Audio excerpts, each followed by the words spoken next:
Social. Estamos en línea con Juan Grabois, que es el denunciante original de esta causa, que arrancó diciéndoles repartan la comida y que ahora sabemos que está la comida y que siguen sin repartirla. Juan, ¿cómo estás? Acá Ari Lijala te saluda, buen día. ¿Cómo te va, Ari? Bueno, antes que nada, un reconocimiento también a tu trabajo, que fue una prueba muy importante en la causa, el pedido de informes que solicitaste, que pese a hacer el segundo o tercero que tenían que contestar, volvieron también a fraguarlo, ¿no? O sea, recién después del allanamiento tuvimos clarita la cantidad, el stock de la comida y sus fechas de vencimiento, y se descubrió la negligencia criminal del Ministerio, que efectivamente, como vos decís, salvo los 400.000 kilos de leche en polvo, son 4 millones de litros de leche, es muchísimo, muchísimo. Miles de millones de pesos de la tuya, que se repartieron de manera improvisada, pero por lo menos se repartieron, porque si no, bueno, ya iban presos directamente. Efectivamente, como vos decís, hay casi 6.000 toneladas de alimentos que siguen en los depósitos de Villa Martelli y Tafí Viejo en Tucumán. ¿Qué dijo ayer la Cámara de Casación?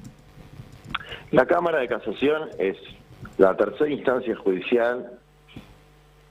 Son 7 jueces de las más distintas ideologías, entre los que está Yacobucci y Irursum, conservadores, digamos, que le dijeron algo bastante elemental: señores, déjense hinchar las pelotas, repartan los alimentos, esto es delictivo. Y los planes que han presentado son francamente bochornosos.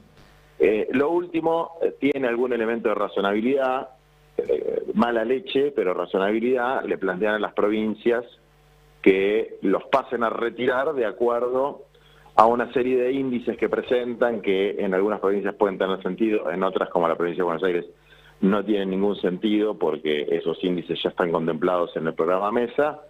Pero, por ejemplo, en el caso de la provincia de Buenos Aires, que conozco algunos otros más, les corresponde retirar aproximadamente 2.000 toneladas de alimentos, que no resuelve el problema estructural, pero es muchísimo para esta situación, que entendemos que esta semana los va a pasar a buscar el Ministerio de Desarrollo de la Comunidad, a cargo del Cuervo Larroque, y así será también en el Norte Grande, con las 3.000 toneladas de alimentos que hay allí, que luego las provincias destinarán, según su leal saber y entender, que tienen que presentar también ante el Ministerio, que se presentará en el juzgado, ¿no?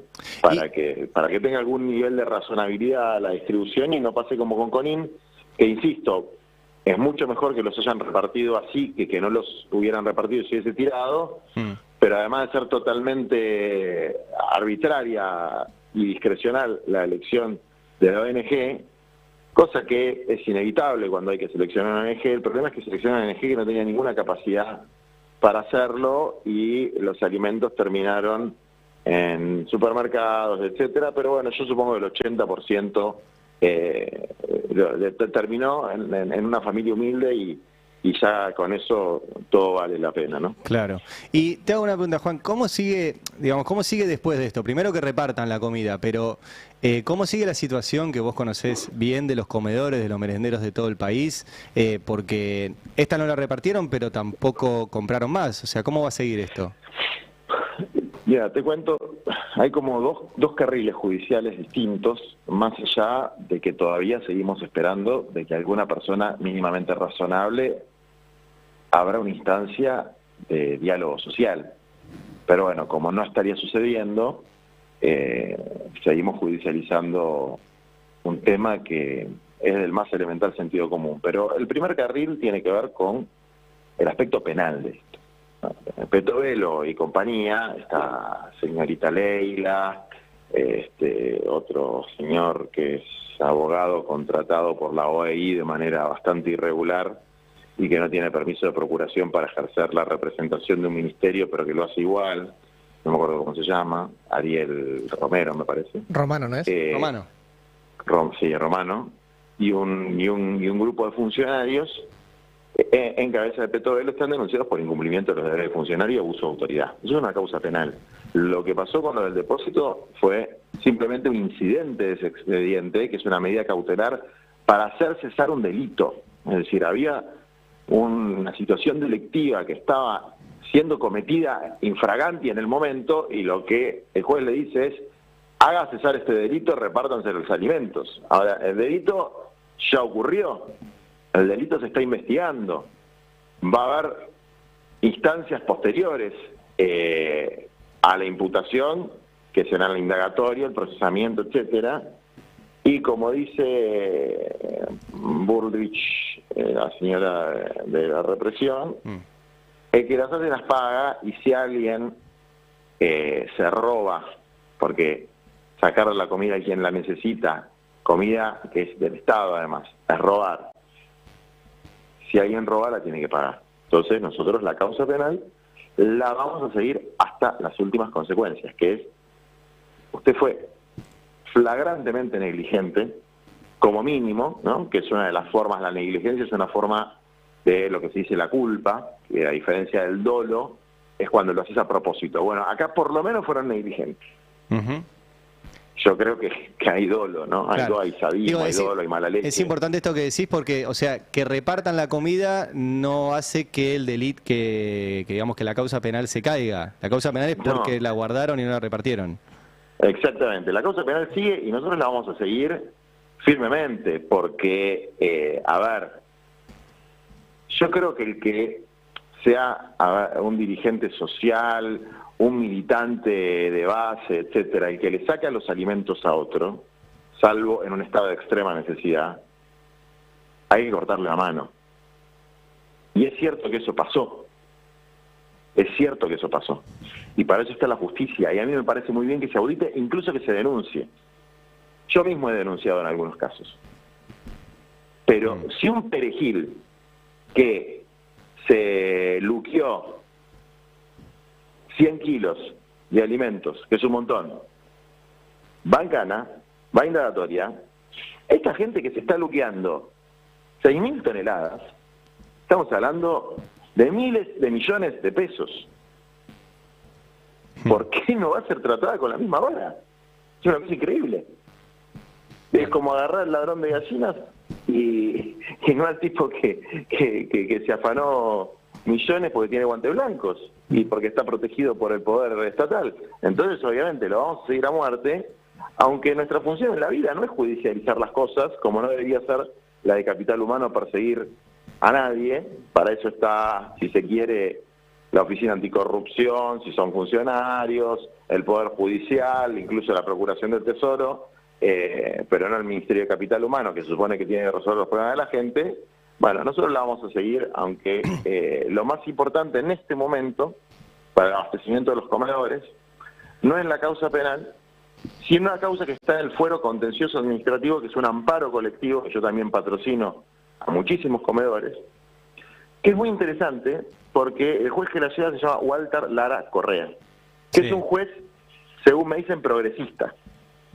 Pero debe estar haciendo una investigación muy profunda, porque a diferencia de Irursun o Jacobucci o Casanello, que actuaron con celeridad, tiene la causa hace aproximadamente 4 meses y hasta ahora no ha hecho absolutamente nada, más que abrir el proceso colectivo.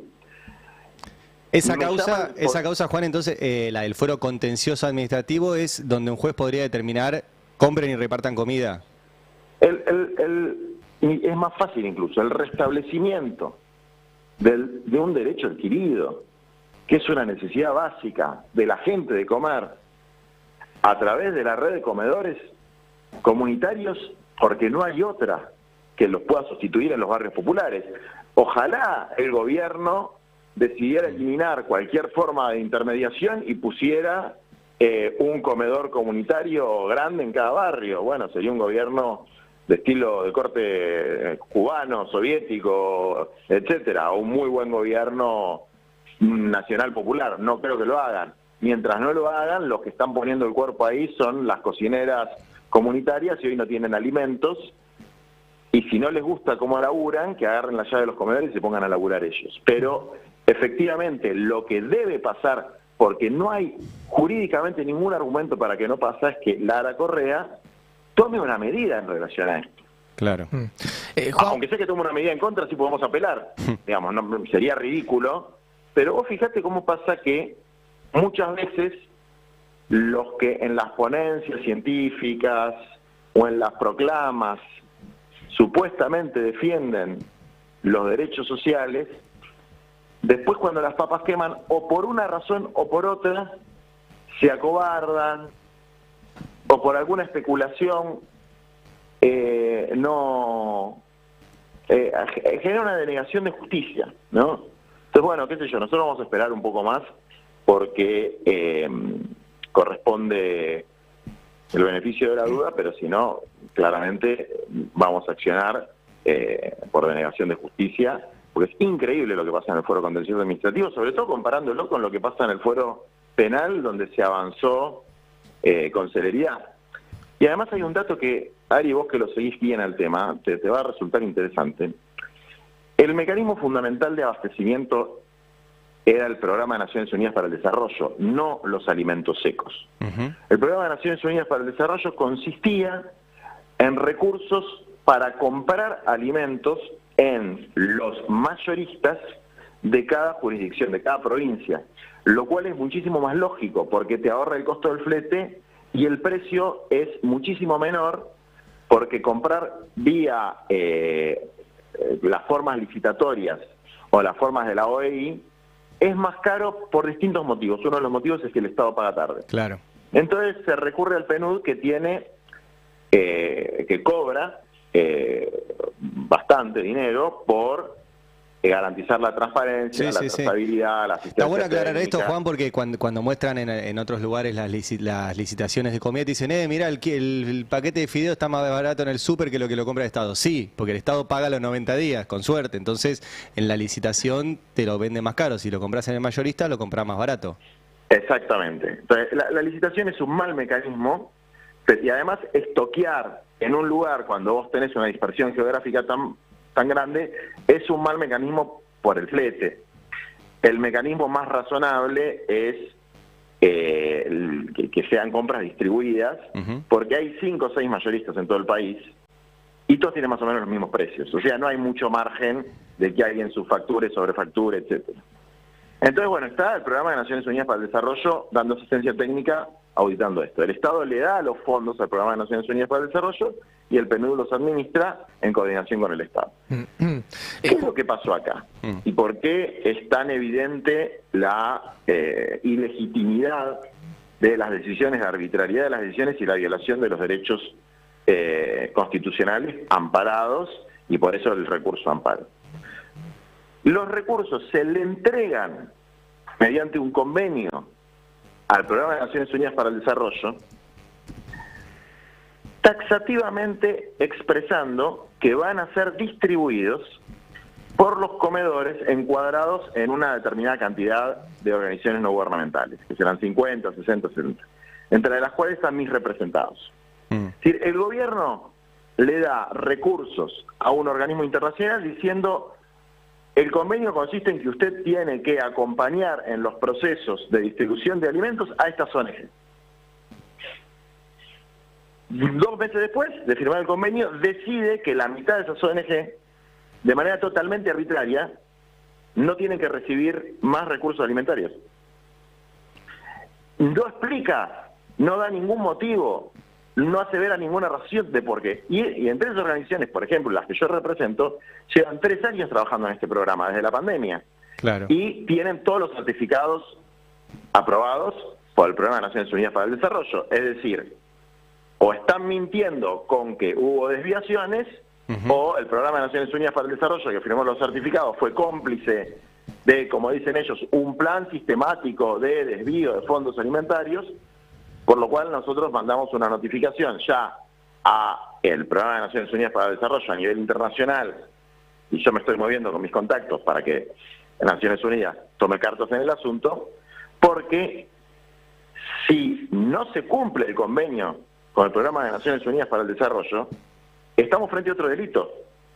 Es decir, si vos le entregaste dinero a un programa internacional para que acompañe técnicamente, para que audite, para que garantice la transparencia de transferencias a una serie de organizaciones que ya vienen trabajando hace años, no con IN, y después no lo cumplís y le decís al programa, no le entregues más, entregale a otros, pero papá, si vos firmaste por estas organizaciones. Claro, sí. Y, bueno, entonces, no hay con qué darle, hay una conculcación de derechos constitucionales, no de los comedores comunitarios, sino de la gente que iba a comer ahí, que es absolutamente evidente, antijurídica, y es mentira que el gobierno puede definir lo que se le canta la gana en la medida que corresponda a la Administración Pública Nacional. La Administración Pública Nacional se rige por leyes, por normas, por pactos internacionales, no se rige por la voluntad de un monarca absoluto, ni de una señora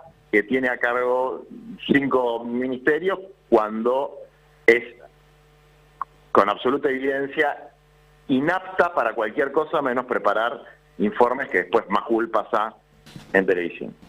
Entonces, la situación básicamente, Ari, es que la causa penal continúa, los alimentos de los depósitos se estarían repartiendo entre esta semana y la semana que viene a las provincias, lo cual es un pequeño avance, y estamos esperando en cualquier momento el fallo del contencioso administrativo, que insisto, y lo voy a decir, se enoje quien se enoje, porque en la Facultad de Derecho nos conocemos todos y sabemos que hay libertad de cátedra, afortunadamente, y sabemos qué es lo que plantea cada uno de los que toma la palabra, y la verdad tengo una indignación profundísima porque magistrados claramente conservadores, que podrían mirar con simpatía al gobierno, hayan actuado con sentido común en esta causa, y quien debería garantizar el control judicial de una decisión arbitraria del Ejecutivo que viola derechos básicos como el alimento, que en este caso después es Lara Correa, esté tomando tanto tiempo. Por eso me imagino debe estar recabando una cantidad de prueba extraordinaria que nos servirá para la causa penal sobre los incumplimientos del gobierno, porque si no, no se explica las demoras. Juan, buen día. Mariano Beldic te saluda. Te quería hacer 2 consultitas. Una vinculada al tema directamente, que es que en el medio de toda esta situación había aparecido en su momento Federico Sturzenegger con una propuesta de seguros para atender emergencias alimentarias en situaciones de, sobre todo de catástrofes, entendía. Si tenés alguna información respecto a si esto pasó más allá de un hilo de tweet y si hay un mecanismo puntual que el gobierno esté trabajando o haya presentado ya. Mira, me parece que no pasó de un hilo de tweet, pero no era mala la propuesta, ¿eh? No, recuerdo que habías reaccionado en ese momento, sí. O sea, no, te diría que si veo la letra chica del contrato y no es leonino, es decir, si vos le decís, a ver, tomás un seguro, que no es seguro, no es la palabra técnica que corresponde, pero no importa, tomás un seguro con Maxi Consumo, Diarco, todas las cadenas de mayoristas, y le decís, bueno, yo te voy a pagar X cantidad de plata por año por si sucede una catástrofe. Eso tiene que estar hecho científicamente mediante la estadística, digamos, para que la prima no sea un afano, digamos, ¿no? Pero es una buena idea. Ya hay un mecanismo aprobado para emergencias que es muchísimo mejor que tener acopiados alimentos en los depósitos, que, insisto, un pequeño stock que esté en los depósitos está bien, pero si vos tenés una emergencia en una jurisdicción, el gobierno nacional tiene un programa para transferir de manera inmediata, o sea, en 1 hora, tocando un botón, el dinero a la provincia para que la provincia, que además está habilitada, compre en mayorista, haga compra directa por la situación de emergencia. O sea que están previstos los mecanismos, no es que acá hay que inventar la rueda, hay que hacer las cosas. Hay mecanismos para abastecer los comedores comunitarios que son 5 programas distintos. Todos tienen distintas formas de auditoría.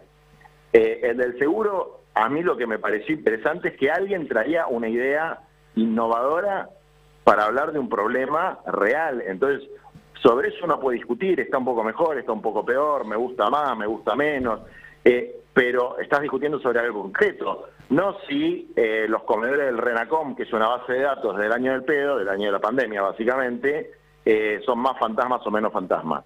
Por eso es querer tapar el bosque con el árbol. El bosque es que se duplicó la tasa de indigencia y hasta que no se corrija el rumbo macroeconómico no se va a resolver el problema, pero por lo menos a los caídos de todo tenés que tomar medidas de compensación, no por una cuestión de sensibilidad, sino por una cuestión de legalidad. Claro. Y si me permitís introducir un tema muy vinculado a esto, este fin de semana nosotros lanzamos las brigadas de acompañamiento a personas en situación de calle, porque viene muy crudo el invierno. Además de venir muy crudo el invierno, hay muchas nuevas personas en la calle por el aumento de los alquileres en las pensiones y en los hoteles. Sí. Y además de eso, está muy difícil comprar los alimentos, entonces la gente está peor nutrida. Bueno, no se está cumpliendo la ley de protección de los derechos humanos de las personas en situación de calle, que es una ley nacional que el gobierno nacional y las jurisdicciones deberían cumplir, y se murieron 3 personas el fin de semana. Y eso a mí me hizo acordar que la busqué y que se los quiero leer porque es muy cortito y es algo que escribió el Papa hace 11 años, que dice así, no, fíjense si no resuena en la situación en la que estamos. No puede ser que no sea noticia que muera de frío un anciano en situación de calle y que sí lo sea una caída de 2 puntos en la bolsa. Eso es exclusión. No se puede tolerar que se tire comida cuando hay gente que pasa hambre. Eso es inequidad. ¿No es literalmente lo que está pasando hoy en la Argentina? Exclusión e inequidad de la manera más gráfica, pornográfica e injusta y cruel y desalmada que pueda haber. Yo, la verdad, no vi una cosa así con este nivel de desidia, de desprecio por el ser humano desde que tenga memoria. Sí. Y bueno, por eso hay que combatir en todos los frentes, en el judicial, en la batalla cultural, en el político, en el social, pero no acostumbrarnos a esta Argentina anarcocapitalista donde el más fuerte pisa al más débil y el descartado que se muera de abandono. Sí, te escuchaba y decía, hoy las noticias por ahí no son la caída de la bolsa, pero es la suba del dólar blue, ¿no? Y de las personas que se murieron de frío ni noticias, casualmente. Sí.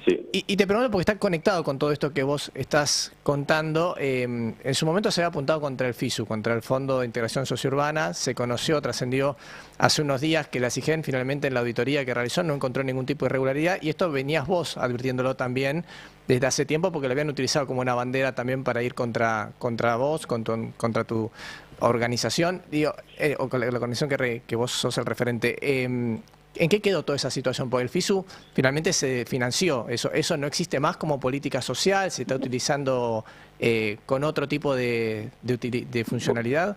Vos sabés que es llamativo, el FISU tiene 130.000 millones de pesos en la cuenta. El fondo se financió hacia adelante, pero tiene plata porque el impuesto país siguió entrando hasta que entró en vigencia el decreto de necesidad de urgencia y las obras no se están ejecutando, por lo que me cuentan a mí, ya están en el consejo directivo del FISU y no sesiona el consejo directivo del FISU, que son 6 personas. Cada hora se aprueba por decisión de 6 personas. Es gracioso que me lo hayan atribuido a mí, porque yo no soy ninguna de esas 6 personas que aprobó ninguna obra. Pero además, digamos, ¿cuál es la responsabilidad que tengo? De cosas que la que estoy muy orgulloso en lo personal y en lo colectivo, que es haber promovido la ley, haber negociado la ley con todos los bloques para que salga por unanimidad, junto a otros compañeros, desde luego. Haber visibilizado a una persona como Fernanda Niño, que cuando empezó a trabajar en la Secretaría de Integración Urbana vivía en Villa La Cava de San Isidro, y cuando salió de la Secretaría de Integración Urbana siguió viviendo en la Villa La Cava de San Isidro con el mismo autito. Quiero ver cuántos funcionarios de ellos o de otros hacen eso, que nunca se llevó un centavo para la casa que no fuera el de su sueldo bien ganado, y que hizo una tarea extraordinaria con obras en 1.500 barrios, con más de 250.000 subsidios para que las mujeres que estaban en situación de hacinamiento crítico puedan construirse una nueva habitación, con unos 30.000 lotes con servicio para el deshacinamiento también de algunas barriadas que estaban muy tremendamente superpobladas. Es decir, una política pública que ya pasó 2 gestiones de gobierno, es decir, la macrista y la de Alberto, y que ahora debería tener una tercera gestión de gobierno, y que tendrían que seguir con las obras que están paradas, porque además vos ves, yo fui el otro día a Brown, al Almirante Brown, en un barrio que se llama Pueblo Unido, y ya tienen al 80% las cloacas, los desagües, el tanque de agua, una planta depuradora de efluentes cloacales, es decir, una obra extraordinaria. Ahora, si vos no la terminás rápido, por lo que me explicaban, porque yo no soy un experto, los caños se tapan, se arruina la obra, perdiste lo que hiciste. Después esas fotos que muestran de cosas sin terminar, pero papá, si ya está certificado el 70% y vos no desembolsás el 30%, ¿con qué quieren que la gente lo termine? ¿Con la fuerza del cielo? Entonces, están demoradas, creo que son más de 250 obras que tienen certificados pendientes de pago, que son obras que las hacen cientos de cooperativas, la iglesia, provincias que son gobernadas por gente del PRO, es decir, todo lo que han dicho son todas pelotudeces en contenido y después direccionadas a atacarme a mí políticamente. Juan, sí, no, pero pará, sí. Una cosita más. Dale. ¿Sabés de estas denuncias? Ningún funcionario del gobierno, espero que lo hagan, ningún funcionario del gobierno se animó a firmar una denuncia. Mandaron a hacerlo a un fiscal filonazi que hay en... Filonazi, digo, filo amante de los nazis porque protegió a un avance de neonazis que se llama Petigiani, que decía fiscal Petigiani, pero firmaba las denuncias como ciudadano común y que ahora se está comiendo un sumario en la procuración porque lo que hizo es una cosa escandalosa, digamos, no se puede hacer lo que hizo. Entonces, el que las hace las paga, de a poquito se van cayendo las mentiras y se va revelando lo que verdaderamente sucede y sucedió. Juan, recuerdo, estamos hablando con Juan Grabois. Aprovecho que te tenemos acá para charlar un poco. ¿Cómo estás viendo a la oposición? Digo, esta semana hubo incluso movimientos, apareció Cristina el domingo, hubo un acto muy grande ayer de Axel Kicillof para recordar los 50 años del fallecimiento de Perón, pero un acto donde lo mostró a él también como un líder importante en ese espacio. Se votó finalmente la ley bases y la oposición no pudo frenar eso. ¿Cómo estás viendo la configuración y sobre todo del peronismo y del espacio del que vos te sentís parte? Yo creo que hay 2 discusiones, una que me interesa poco y otra que me interesa más. La que me interesa poco tiene que ver con los posicionamientos y las disputas internas que hay. Me interesa poco no porque no sea algo que sucede en la realidad y que va a tener impacto en la realidad, porque aunque yo soy un convencido que los que cambian la historia son los pueblos organizados en sus movimientos sociales, la construcción del poder popular, lo que pasa en el subsuelo de la patria, y que después los dirigentes, con suerte, somos una buena expresión de eso, a veces una muy mala expresión de eso, desde luego que impacta cómo termine siendo el diseño político electoral, claro, y eso tiene que ver con los posicionamientos, etcétera. Ahora, todo eso que está teñido de rumores de pasillo, algunos son más ciertos, otros que son más mentiras. A mí me importa un comino, con todo el respeto del comino, que es una especie muy importante y muy buena. Lo que sí me importa, y sí creo que tenemos que profundizar en la discusión, y para lo que yo estoy trabajando con todos los que puedo trabajar, es para la construcción de una alternativa política con P mayúscula, es decir, programática, que es hacerse la pregunta de ¿para qué querés el poder? ¿De para qué querés el poder? Mira, justo hablaba con Cristina el otro día, que a ella le había gustado mucho. Me preguntaron a mí sobre el legado de Perón, etcétera, y sobre los libros. Y bueno, yo dije, miren, para mí, Comunidad Organizada es un libro fundamental, los discursos de Perón son muy importantes, el discurso ambiental a los pueblos, la hora de los pueblos. O sea, y conducción política, yo decía, mira, conducción política es el último que hay que leer. Porque se ha convertido en un fetiche en la militancia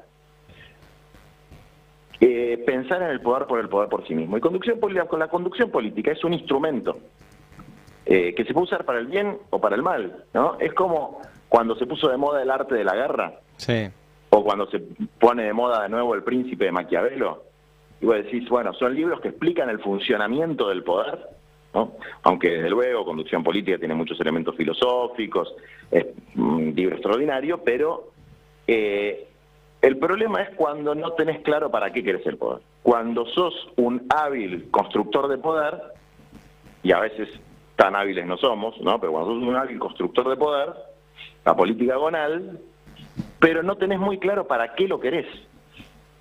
Y solamente podés, digamos, gesticular o decir o hablar de aspectos generales, bueno, que haya más producción, que haya más industria nacional, que haya más consumo interno, que la gente tenga salud, educación, vivienda. Bueno, pero ¿eso qué quiere decir? ¿Dónde está el plan quinquenal que necesitamos? ¿Cómo lo vamos a realizar en términos prácticos? ¿Cómo vamos a desarrollar la correlación de fuerza? Porque eso inevitablemente implica enfrentar a determinados sectores del poder económico concentrado. Bueno, esa es la discusión que a mí me interesa, ¿no? Decía Cristina, me dijo, esto es lo que tenemos que discutir. ¿Cristina estaba de acuerdo con vos? Es así, le gustó esta idea de no centrarse en a ver quién es el más vivo en armar estrategias de poder, porque ya nuestra propia historia y los propios errores que cometimos todos y que cometió ella también, nos han demostrado que no siempre lo más importante es armar una estrategia tácticamente exitosa, digamos, una táctica electoralmente exitosa. Cuando no hay un sentido de propósito colectivo que está basado en los sentimientos, que está basado en los principios, que está basado en la doctrina entendida como algo mutable, que tiene que ir cambiando, que tiene que integrar nuevas melodías y nuevos intérpretes, pero basada en principios que son previos, que son casi universales, como el de justicia social, el de soberanía política, el de independencia económica, la agenda de tierra, techo y trabajo. Bueno, bajar eso a las formas de ejecución, que son básicamente lo que tenés que hacer. Y después de la ejecución misma, que son los funcionarios que funcionan.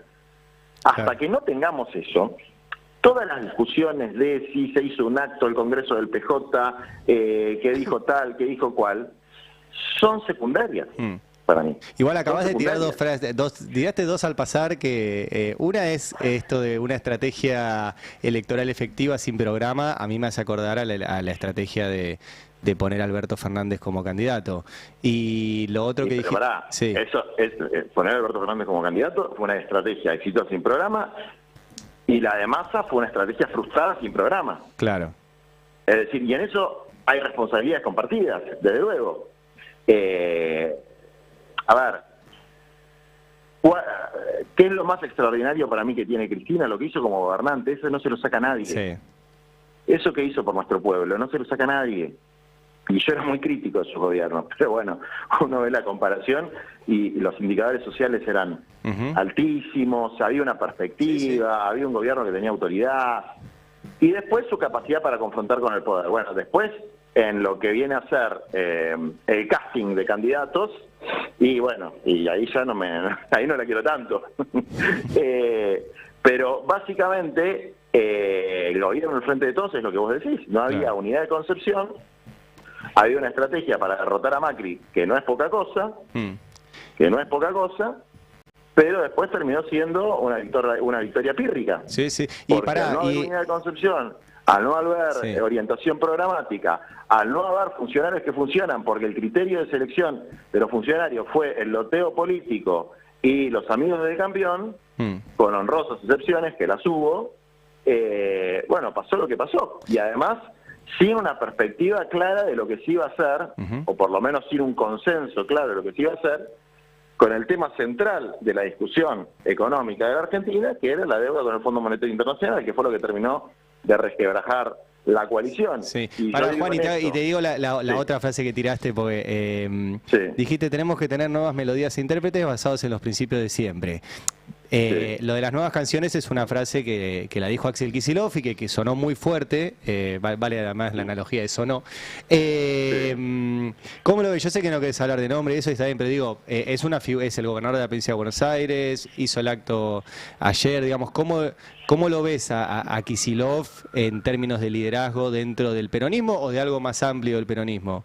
A ver, para hacértela muy clara y no esquivarle el traste a la jeringa, Axel es naturalmente naturalmente la referencia presidenciable de lo que hoy es Unión por la Patria, cuya columna vertebral, desde luego, es el peronismo, pero que efectivamente es más amplio que el peronismo. Tiene 3 años más como gobernador en un contexto muy complejo, donde se va a demostrar de qué madera está hecho. Yo a Axel lo quiero mucho, hablo mucho con él, y lo que le planteo es lo mismo que le planteo a todos los compañeros y a todas las compañeras. Hay que hacer un esfuerzo intelectual y espiritual para construir una síntesis, en primer lugar, de un núcleo que tenga principios ideológicos, para usar una palabra que no me gusta, ¿no? Pero principios ideológicos compartidos, y a partir de ese núcleo, que hoy está muy estresado, si se quiere, crispado, a partir de ese núcleo, ir construyendo el frente más amplio. Pero ese núcleo tiene que, por lo menos, poner un 80% de la orientación, el programa, y no te digo los candidatos, porque eso es lo de menos, donde también, cuando yo hablo de nuevos intérpretes, no me refiero a gente joven, por ejemplo, que me encanta que haya gente joven. Me refiero a que la representación política deje de estar dictada por las orgas o por los olfas del dirigente y pase a tener más que ver con una representación de lo que nuestra sociedad es, que haya más Nati Sarachos, porque tenemos por lo menos un núcleo duro del 30% de personas que tienen la vivencia que Nati Saracho tiene cotidianamente, que haya más Ofelias, porque tenemos un 10%, un 15% de pibes que atraviesan situaciones como las que atravesó Ofelia en los centros estudiantes, el movimiento estudiantil, etcétera, que haya más Fernandas Niños, que haya más, que haya más representación de los profesionales de clase media encuadrados en la partidocracia o en organizaciones políticas, caso en el que yo estoy reflejado, pues yo soy abogado, licenciado en Ciencias Sociales, tengo 50 posgrados, doy clases en la Universidad de Buenos Aires y soy presidente de un partido político. Bueno, ese perfil tenemos el 30% de la representación política, un tercio, como diría el viejo esquema. Después tiene que estar la rama de la juventud y la rama social, que incluye dirigentes sindicales, que incluye... Esa es mi posición sobre la representación política. Bien. Más allá de después quienes sean los nombres, porque tiene que haber un criterio metodológico para poder hacerlo. Bueno, hay otros que piensan de otra manera. Está bien, son discusiones válidas, pero son discusiones conceptuales, no discusiones de hombres, porque si no invertimos el apotegma de primero la patria, después el movimiento y después los hombres, apotegma en el que todos creemos en el fondo, porque no es que acá hay unos que son buenos y otros que son malos. Acá todos estamos cometiendo errores, básicamente porque hemos perdido el sentido del propósito, el sentido de un proyecto colectivo, y eso tiene que ver con muchas cosas que pasaron en la Argentina, y fundamentalmente con, digo esto porque lo creo, con el descabezamiento del movimiento popular a partir de la proscripción y del atentado contra Cristina, que para mí fue uno de los puntos de quiebre, además de la mala gestión de gobierno y la ruptura virtual de la coalición política cuando fue lo del Fondo Monetario Internacional, que eso terminó de descuajeringar todo. Esas dos cosas terminaron de descuajeringar. Bueno, ahora no hay que llorar sobre leche derramada, hay que rearmar la cosa. Desde luego yo quiero nuevos intérpretes y nuevas melodías. Cuando lo dijo Axel estaba sentado al lado mío. Ese fue un acto que organizamos nosotros en la Universidad de La Plata, donde la presidencia de la Federación Universitaria de La Plata la tiene una compañera de Patria Grande, en un auditorio lleno, y a mí me gustó esa frase. Y después discutí mucho con los compañeros que se enojaron por esa frase. ¿Cómo no vamos a tener nuevas melodías? Ahora, el problema no es decir las nuevas melodías, es decir, ¿cuáles son las nuevas melodías? Claro. ¿No? Juan, entonces, bueno, esas son las discusiones. A mí me interesa discutir el pentagrama de las nuevas melodías. No si hay que hacer o no nuevas melodías. Me parece una obviedad que hay que hacer nuevas melodías. Quiero discutir el pentagrama, y después quiero discutir los instrumentos, y después quiero discutir los intérpretes. ¿Cómo se van a seleccionar los intérpretes? No si debemos o no tener nuevas melodías, porque a mí me parece una obviedad absoluta. Igual esa es una discusión que ya está terminada. Pero, insisto, para que haya una oposición y una alternativa política que no es una alternativa de poder, que el otro día escuchaba que en una reunión se hablaba de eso, ¿no? Una alternativa de poder. Hay como una cosa medio pervertida con el poder por el poder. Es una perversión absoluta. Perón decía claramente, la política, que entre otras cosas es la lucha por el poder, es un medio, no es un fin. Entonces ahora que andan todos con el peronómetro, hay que hacer una relectura de eso. El peronismo no es una maquinaria de obtener el poder. Es el pensamiento social y filosófico desde una perspectiva de las periferias. No un método de acceder al poder. Entonces, por eso digo que lo de conducción política no es lo más importante, sino lo más importante son los valores que inspiran el movimiento nacional popular latinoamericanista, los objetivos que tienen, que es fundamentalmente el objetivo de la justicia social, y después los instrumentos y la propia doctrina es mutable. Y esos son las nuevas melodías y esos son los nuevos intérpretes. Los instrumentos y la doctrina, que es mutable.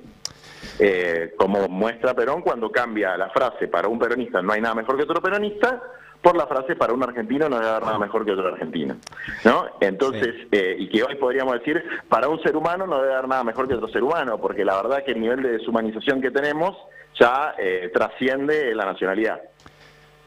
Juan, gracias como siempre por charlar con nosotros. No, gracias a ustedes y gracias por todo lo que hicieron y por todo lo que hacen y por bancar. Que anden bien. Gracias, igualmente. Juan Grabois, abogado, dirigente político, lo llamamos por el tema alimentos.